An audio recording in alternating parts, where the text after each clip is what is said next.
can the Fed really stop a recession? Now, this isn't a new phenomenon. It's something that has happened all the way back for the last couple decades, starting with Alan Greenspan. A lot of people forget that he was the first rock star, if you will, from the Fed chairmanship.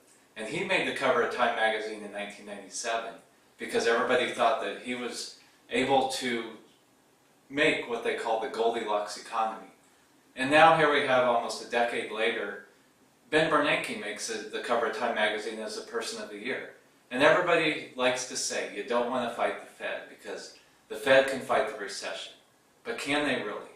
I wanted to take a step back, starting with 1997, and look at how the Fed's tools have done in fighting the recession.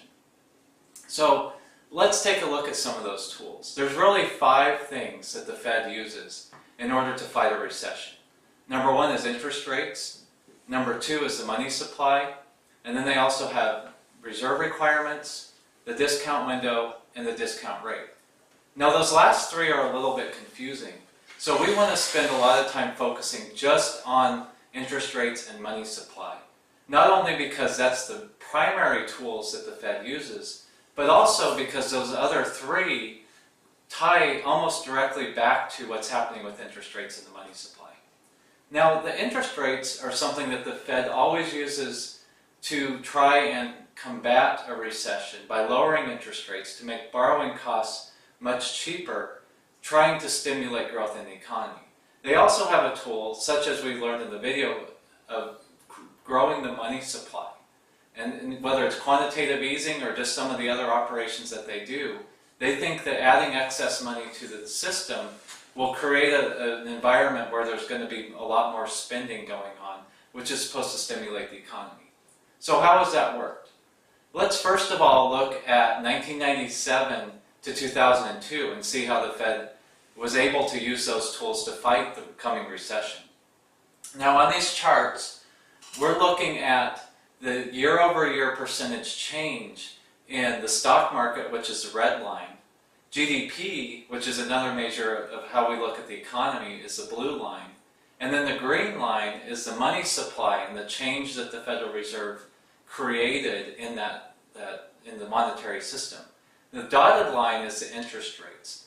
So as you can see, the Fed really was trying to grow the money supply even in the 90s when we were seeing strong economic growth. When the video talked about that they fueled the internet stock bubble, you can see both by keeping interest rates flat and actually lowering them a little bit, they did help stimulate the growth that was happening during that time. Now, what you will notice is when things started to get a little bit iffy there, they decided they needed to first start lowering interest rates, and then almost soon after, they started increasing the money supply. Unfortunately, it was not enough to keep the economy out of recession. The gray bar there shows the recession, and as you can see, both stocks and the economy lost a significant amount of value during that time. Now let's move forward to the 2005 to 2009 period. This is the housing bubble that most of you are aware of. Let's see how the Fed tools did during that time. As you can see, once again, you saw pretty stable economic growth, you saw growth in the stock market, and you saw, in general, interest rates rising a little bit, the money supply declining just a bit.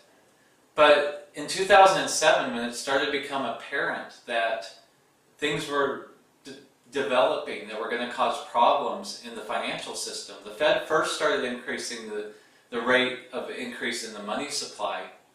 And then in August, I'll never forget this, because the Fed cut interest rates. And I won't forget this because that's when people started saying you can't fight the Fed.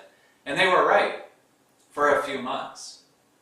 From August to October, the market had a great time where it just went up seemingly every day, and everybody said, see, the Fed has everything under control. They're going to prevent a recession. The Fed themselves were telling us they were going to prevent a recession. Unfortunately, just like in 2000, just cutting interest rates and increasing the money supply wasn't enough.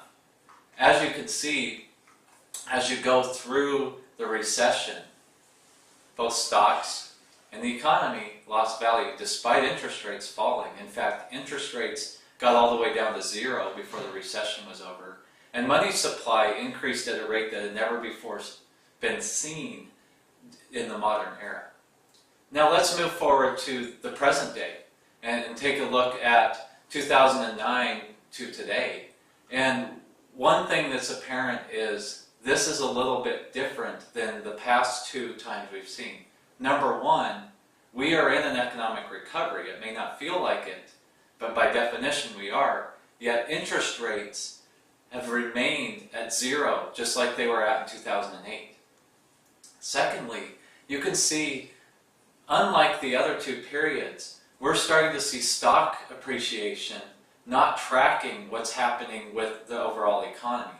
Remember, in the past two instances, generally speaking, stock prices tracked the direction of the economy. Now this time you could see several bubbles where stock prices got ahead and then they pulled back to what the economy was doing. The other thing I noticed when we look at this chart from 2000 to 2012 is the money supply continues to increase. Now, the textbook definition of these Fed tools are when the economy is recovering, you want to pull back the money supply. They haven't done that, yet the economic growth still is right around 2 to 2.5%. And that's something that should tell us that maybe there's something wrong with either our economy or the tools that the Fed is using to try to fight whatever ailments they think the economy has. To get this into perspective, it's nice to look at the total period from 1997 to 2012. And there's a couple things I want to point out. Number one is the green line is the money supply growth. And as you can see, even though we are in an economic recovery, it has hit a point that is greater than the last two recessions. Number two is that the interest rates continue to be low. And number three, if you look at that solid blue line, which is GDP growth, you've seen each recovery have a lower and lower growth rate. You could see we were able to run around 5% back in the 1990s. Then during the housing bubble, we were able to get to 2.5% to 4.5%. Now we're lucky to see 2.5%. So that's another clue that things are different this time. And what should concern us is if the Fed couldn't stop a recession the last two times, what makes us think they can prevent another recession?